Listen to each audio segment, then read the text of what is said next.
Hello kids, मॅथ्सचा आता पुढचा chapter बघूया, डाटा हँडलिंग. पहिल्यांदा बघूया डाटा म्हणजे काय. Data is a collection of facts. Data can be numbers, words, measurements, observation or even just description of things. आता data म्हणजे काय, आपण ज्या ज्या गोष्टी गोळा करतो, नंबर्स असतील, वर्ड्स असतील, काही मेजरमेंट्स असतील, काही ऑब्झर्वेशन्स असतील, इवन काही गोष्टींचं वर्णन करणारे ज्या गोष्टी असतील, ह्या सगळ्या गोष्टींच्या कलेक्शनला काय म्हणतात, डाटा म्हणतात. The branch of mathematics dealing with collection, organisation, representation and interpretation of data is known as statistics. आता मॅथमॅटिक्सची अशी ब्रांच आहे जी ह्या कलेक्शन, ऑर्गनायझेशन, रिप्रेझेंटेशन आणि डाटाचं इंटरप्रिटेशन करते, त्याला काय म्हणतात, स्टॅटिस्टिक्स म्हणतात. आता या डाटाचं कलेक्शन कसं करायचं. Data is collected according to the objectives of the study or the need. आता हा डाटा गोळा कशासाठी केला जातो, तर काही गोष्टींचा आपल्याला अभ्यास करायचा असेल किंवा काही गोष्टींची गरज असेल तर हा डाटा गोळा केला जातो त्याच्या अंदाजानुसार. Data can be collected many different ways, either individually or from newspaper or any other media. बघा, मला एक प्रोजेक्ट करायचा आहे बायोलॉजीचा, किंवा सायन्सचा प्रोजेक्ट मला करायचा आहे आणि त्या सायन्सच्या प्रोजेक्टमध्ये मला फ्लावर्सची इन्फॉर्मेशन गोळा करायची. मग कधी कधी काय होतं, कोणीतरी आधी हा प्रोजेक्ट केलेला असतो, मी त्यांना विचारते काय आहे, किंवा मी स्वतः गार्डनमध्ये जाते आणि हे फ्लॉवर्स काय करते, गोळा करते आणि मग त्याच्यातनं तो प्रोजेक्ट मी बनवते. त्यामुळे या दोन्ही पद्धतीने कधी कधी तुम्ही इतरांकडनं घेऊ शकता. आता तर नेट अवेलेबल झालेलं आहे, यूट्यूबवरनं तुम्ही हे घेऊ शकता किंवा स्वतः सुद्धा हे गोळा करू शकता. असं हे डाटाचे प्रकार आहेत. Depending on the method of collection, data can be classified as primary data, secondary data. आता हे डाटाचं कलेक्शन आहे ते कुठल्या मेथडनी आपण करतो त्याच्यावरती त्याचा टाईप अवलंबून आहे. मग त्याच्यात दोन प्रकार येतात, एक आहे प्रायमरी डाटा आणि दुसरा सेकंडरी डाटा. आता प्रायमरी डाटा म्हणजे काय. Data that has been collected directly from the source is called primary data. आता मगाचंच एक्झाम्पल घेऊया. मला फ्लावर्सची माहिती हवी आहे प्रोजेक्टसाठी, तर मी काय केलं, मी स्वतः गार्डनमध्ये गेले आणि सगळी फुलं गोळा केली आणि त्याची माहितीसुद्धा गोळा केली. हा काय झाला, प्रायमरी डाटा. इथे एक एक्झाम्पल दिले, survey of the age of students in a class or marks obtained by the students. आता सर्वे करायचा आहे एखाद्या क्लासमधल्या स्टुडंटचं एज आहे किंवा त्यांना मिळालेले मार्क आहेत. हा काय झाला आपला प्रायमरी डाटा. आता secondary data. If we use the data collected by someone else like newspaper and magazines, then such data is collected secondary data. म्हणजे एखादा डाटा आपण दुसऱ्या कुठल्या व्यक्तीकडनं, न्यूजपेपरमधनं, मॅगझिनमधनं गोळा केला असेल तर त्याला आपण सेकंडरी डाटा म्हणतो. For example, data taken from TV is secondary data. टीव्हीवरनं आपल्याला काहीतरी माहिती मिळाली असेल तर तो सेकंडरी डाटा आहे, कारण का, ती दुसऱ्या कोणीतरी गोळा केलेली आहे. Data should be collected keeping in mind the specific information required for the study. आता हा डाटा गोळा करताना एक गोष्ट लक्षात काय ठेवायची आहे, कशाच्या अभ्यासासाठी आपल्याला ही इन्फॉर्मेशन गोळा करायची. आता डाटामध्ये परत raw data. The set of data obtained in the original form is known as raw data. म्हणजे अगदी ओरिजिनल फॉर्ममध्ये मला जो डाटा मिळाला आहे त्याला आपण काय म्हणतो, रॉ डाटा म्हणतो. Observation. Each numerical figure of the data is called observation. म्हणजे न्यूमेरिकल फिगर म्हणजे काय, नंबर्स त्या डाटामध्ये आहेत, त्याला काय म्हणतात, ऑब्झर्वेशन म्हणतात. आता हा डाटा ऑर्गनाईज करायचा कसा. After the data is collected, it needs to be organized to get the required information. आता हा डाटा तर मला मिळाला, मग तो ऑर्गनाईज, जी रिक्वायर्ड इन्फॉर्मेशन आहे तो ऑर्गनाईज करायची गरज भासते. मग तो कसा करायचा. The numbers of visitors visiting the museum in a week. आता इथे एक इन्फॉर्मेशन दिली आहे की एका आठवड्यामध्ये म्युझियमला किती लोक व्हिजिटर्सनी व्हिजिट केली. मग ते नंबर्स आहेत 143, 134, 145, 118, 126, 200, 218 एवढे हे नंबर्स दिलेले आहेत. मग त्याच्यात स्पेसिफिक सोमवारी किती, मंगळवारी किती, बुधवार, गुरुवार, शुक्रवार, शनिवार आणि रविवार या दिवशी किती डाटा, किती लोकांनी व्हिजिट दिली ते इथं कॉलममध्ये दिले. To get more information from the data we can rearrange it in ascending order. आणि आता ह्याच्यापेक्षा जास्त माहिती आपल्याला जर हवी असेल तर हा डाटा पहिल्यांदा काय करायचा, असेंडिंग ऑर्डरमध्ये अरेंज करायचा. मग सगळ्यात जास्त व्हिजिटर्स कधी आले, आता संडेला बघा 218, सॅटर्डेला 200, वेनसडेला 145, मंडेला 143, ट्यूजडेला 134, फ्रायडेला 126 आणि थर्सडेला 118. असं इथं घेताना आयदर तुम्ही असेंडिंग ऑर्डर किंवा डिसेंडिंग ऑर्डरमध्ये पण हा डाटा घेऊ शकता.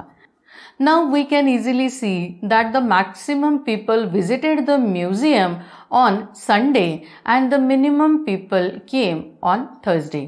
मग या डाटावरनं आपल्याला काय केलं, सगळ्यात जास्त व्हिजिटर्स या म्युझियमला कधी आले तर ते संडेला आले आणि सगळ्यात कमी कधी आले तर थर्सडेला आले. Such a data that is arranged in ascending or descending order is called an arrayed data. असा डाटा जेव्हा असेंडिंग किंवा डिसेंडिंग ऑर्डरमध्ये केला जातो तेव्हा त्याला ॲरेड डाटा असं म्हणतात. आता range. The range of the data is the difference between the highest numerical value and the lowest numerical value in the data.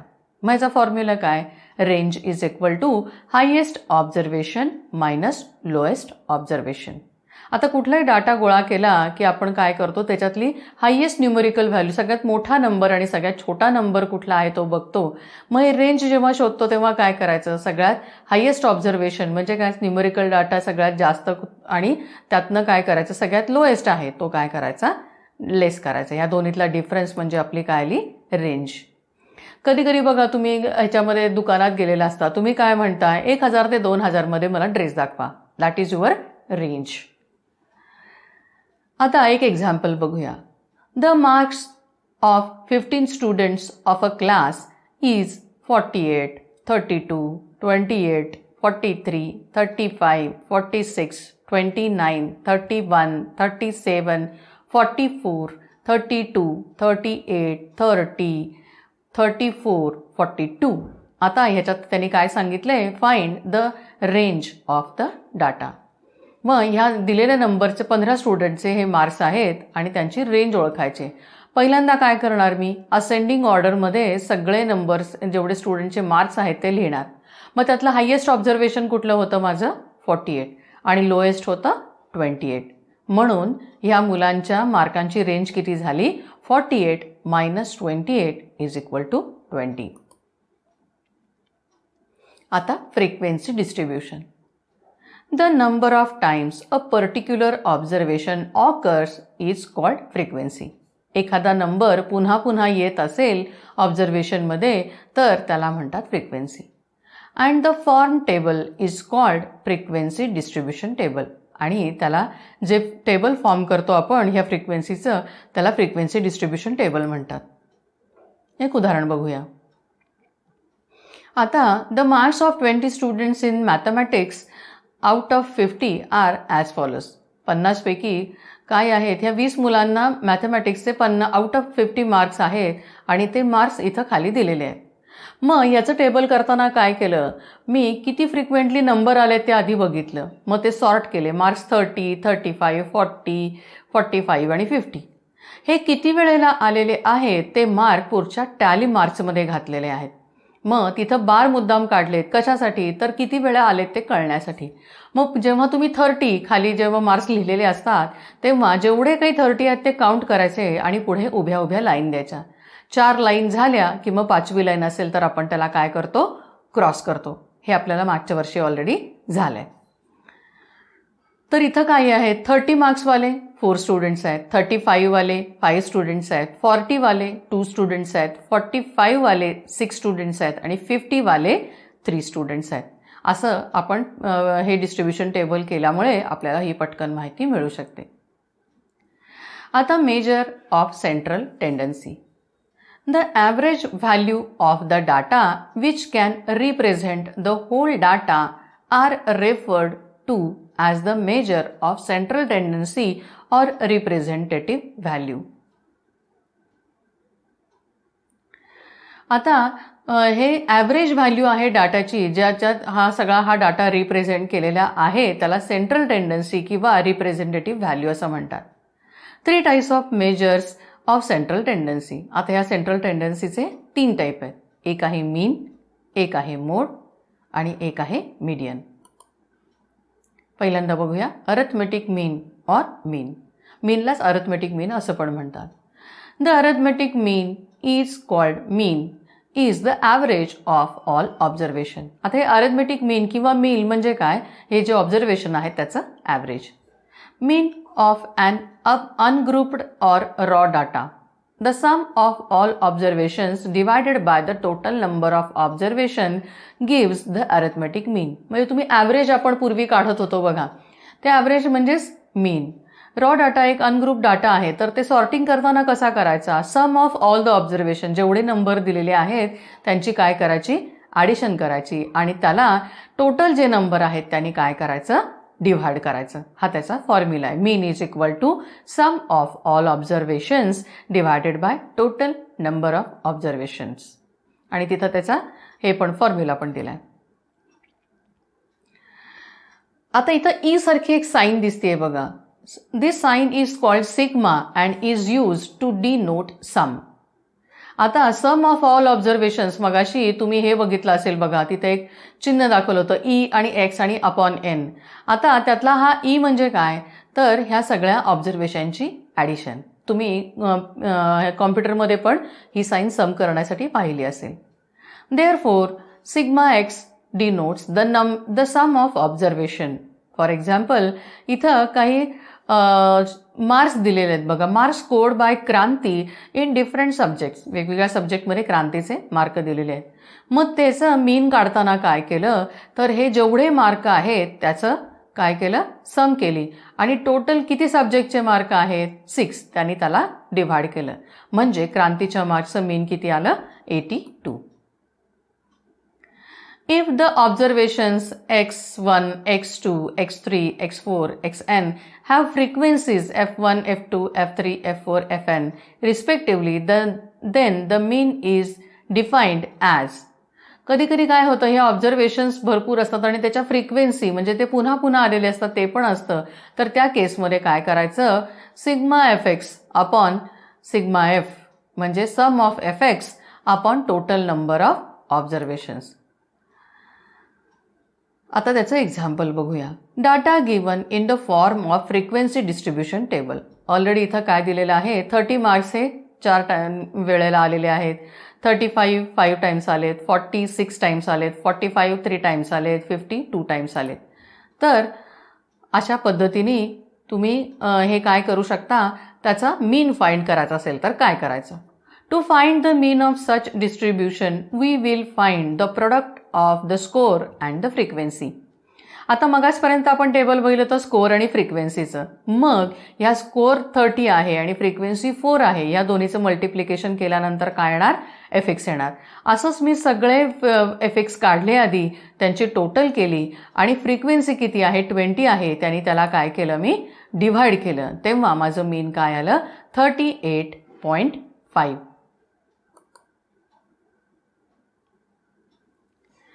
आता दुसरं example. Find the mean of the following distribution. इथं x आणि F असंच देताना दिलेलं आहे आणि त्याचा मीन काढायचा आहे. तर तो मीन काढत असताना त्याने आपण काय केलं, एक्स आणि एफ याचं काय केलं, एफ एक्स आधी काढून घेतला आणि मग त्याला किती फ्रिक्वेन्सी आहे त्याने काय केलं, डिव्हाइड केलं. Therefore mean is equal to sum of F X upon total number of observations. म्हणून ह्याचा मीन काय आला, 488 अपॉन 32 आणि मीन आला 15.25. आता अजून एक. The mean marks of 15 students in science is 85 out of 100. The average marks of another 5 students is 75. What is the average marks of all 20 students? देताना आता पहिल्या 15 स्टुडंटचे सायन्सचे मार्क दिलेत आणि नंतरच्या 5 स्टुडंटचे ॲव्हरेज दिलेले आहेत. आता ते solution. Mean marks of 15 students is equal to 85 आणि मीन मार्क्स ऑफ 15 स्टुडंट्स मी करताना काय केलं 85 मल्टिप्लाय 15 ते आले माझे 1275. आता 5 स्टुडंट्सचे पण मीन मार्क्स ऑफ 5 स्टुडंट्स किती आहेत 75. मग total marks of 5 student is equal to 75 multiply 5 ते आले माझे 375. मग हे पहिल्यांदा दोन्हीही मीन दिलेले त्याचे मार्क्स काढल्यानंतर टोटल मार्क्स ऑफ 20 स्टुडंट्स किती आले पहिले हे 1275 प्लस 375 म्हणजे टोटल झाले 1650. मग मीन मार्क्स त्यातले काढायचे असतील तर काय करायला लागेल ही टोटल केलेले मार्क्स डिवायडेड बाय 20 स्टुडंट्स मग त्याचं मीन आलं 82.5. म्हणजे मार्क दिलेले असतात तर कधी कधी मीन दिलेलं असतं दोन्ही पद्धतीने आपल्याला हे काढता येतं. आता जाऊया मीडियनकडे. When data is arranged in the ascending or descending order, the middle observation is said to be median. Data दिलेला असतो तो आपण काय करतो असेंडिंग आणि डिसेंडिंग ऑर्डरमध्ये लिहितो आणि मिडल ऑब्झर्वेशनला काय म्हणतो मीडियन म्हणतो.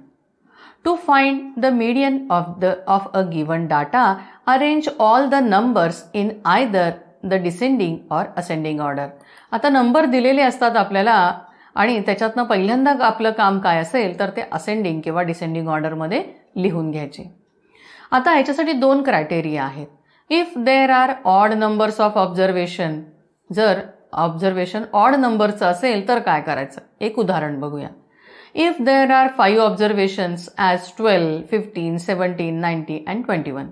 हे 5 नंबर दिलेत आणि हे सगळे मिळून जर बघितले तर किती होतात ऑड नंबर होतो. Then the median will be the third observation. मग ह्याच्यातलं मीडियन ओळखणं सोपं आहे कारण का थर्ड ऑब्झर्वेशन आहे 17 म्हणून त्याचा आपण काय केलं मधला मीडियन आपण शोधला. If there are even number of observation, आता ऑड नंबरचं तर सोपं आहे मिडल नंबर शोधणं, पण इव्हन नंबर जेव्हा असतील आता इथं 6 ऑब्झर्वेशन्स दिली आहेत मगाचीच मी घेतली आहेत 12, 15, 17, 18, 19 आणि 21. आता ह्याचा मीडियन शोधताना then the median will be the third and the fourth observation. That is mean of third and fourth observation means average of 17 and 18 म्हणजे फोर्थ ऑब्झर्वेशन. मग ह्याचा मीन काढताना काय केलं पहिल्यांदा मी ते असेंडिंग आणि डिसेंडिंग ऑर्डरमध्ये लिहून घेतले आणि नंतर काय केलं हा मिडल ऑब्झर्वेशन जे होते थर्ड आणि फोर्थ म्हणजे 17 आणि 18 याची ॲडिशन केली आणि त्याला डिव्हायडेड बाय 2 केलं तेव्हा माझं आन्सर आलं 17.5. In general, we can see that if the number of observation means n is even, the median will be mean of n upon 2 and n plus 1 upon 2 observation. म्हणजे जर आपण असं म्हणू शकतो की ऑब्झर्वेशन म्हणजे काय हे नंबर्स हे इव्हन असतील तर त्यांचं मीडियन कसं येणार median will be mean of n upon 2 and n plus 1 upon 2 म्हणजे जसं वरती आपण केलं ना थर्ड ऑब्झर्वेशन आणि fourth observation divided by 2.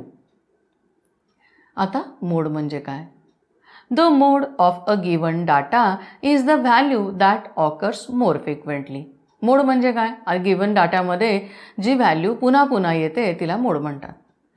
There can be more than 1 mode for a given data. एखाद्या डाटामध्ये एकापेक्षा जास्त मोड पण असू शकतात. Two data values that occurs more frequently, we can say that the set of data value is bimodal. 2 data value ह्या पुन्हा पुन्हा आल्या असतील तर त्यांना बायमॉडल म्हणतात. If no number occur more than once, then the set of data is said to have no mode. म्हणजे जर एखाद्या डाटामध्ये एकही नंबर रिपीट झाला नसेल तर त्याला नो मोड असं पण म्हणतात. उदाहरण बघूया. Find the mode of following data. इथं डाटा दिलेला आहे 68, 64, 68, 65, 62, 69 अँड 68. Mode is 68. आता यांचा मोड 68 कसा काय आला since is occurs most often पुन्हा पुन्हा आला आहे त्यामुळं काय 3 टाइम्स आला आहे म्हणजे हा मोड किती आला 68. Find the mode of the following data 2, 4, 6, 5, 8, 9, 1, 7. Each value occurs only once in the data set. आता हा दिलेला डाटा आहे त्याच्यामध्ये प्रत्येक व्हॅल्यू ही काय आलेली आहे एकदाच आलेली आहे. So there is no mode for this dataset. तेव्हा या डाटासेटला कुठलाच मोड नाही. आता ह्या डाटा हँडलिंगचा ह्याच्यामध्ये आपण काय काय बघितलं, तर डाटा म्हणजे काय बघितलं, डाटाचं कलेक्शन कसं करायचं बघितलं, त्याचे टाईप कुठले आहेत बघितले, त्याच्यामध्ये प्रायमरी डाटा, सेकंडरी डाटा म्हणजे काय आहे ते बघितलं, रॉ डाटा म्हणजे काय, ऑब्झर्वेशन म्हणजे काय, आणि या डाटाचं ऑर्गनायझेशन करायचं कसं, मग त्याच्याशी रिलेटेड असलेली एक्झाम्पल्स आपण बघितली. त्याच्यानंतर रेंज म्हणजे काय आहे बघितलं, मग त्याची एक्झाम्पल्स पण आपण बघितली. फ्रिक्वेन्सी डिस्ट्रीब्युशन कसं असतं ते पाहिलं. मग ते मेजर करण्यासाठी टेंडन्सीज कुठल्या कुठल्या आहेत, मग त्याच्यामध्ये मीन, मीडियन आणि मोड ह्या 3 गोष्टी बघितल्या. मग मीनचे डिटेल्स काय, त्याचा फॉर्म्युला काय आहे, त्याच्यानंतर मोड म्हणजे काय, मीडियन म्हणजे काय, ह्या सगळ्या गोष्टी आपण इथे पाहिल्या. आता पुढच्या भागामध्ये आपण काय काय बघणार आहे, बार ग्राफ आणि त्याच्याशी होरिझोंटल असतील, व्हर्टिकल असतील, डबल बार ग्राफ असेल आणि या बारग्राफचं कन्स्ट्रक्शन कसं करायचं, त्याचं रीडिंग कसं करायचं, या सगळ्या गोष्टी आणि शिवाय प्रोबॅबिलिटी हा एक त्याच्यात आपण गोष्टी बघणार आहोत. सो इथं आपण पहिला आपला पार्ट आहे याचा तो संपवूया. याच्यातला व्हिडिओ आहे, PPT आहे, ती आपल्या ॲप आणि वेब पोर्टलवर तर तुम्ही बघाच आणि त्याच्यानंतर याची वर्कशीट आणि क्विज सोडवा. So here ends the first part of data handling. Thank you.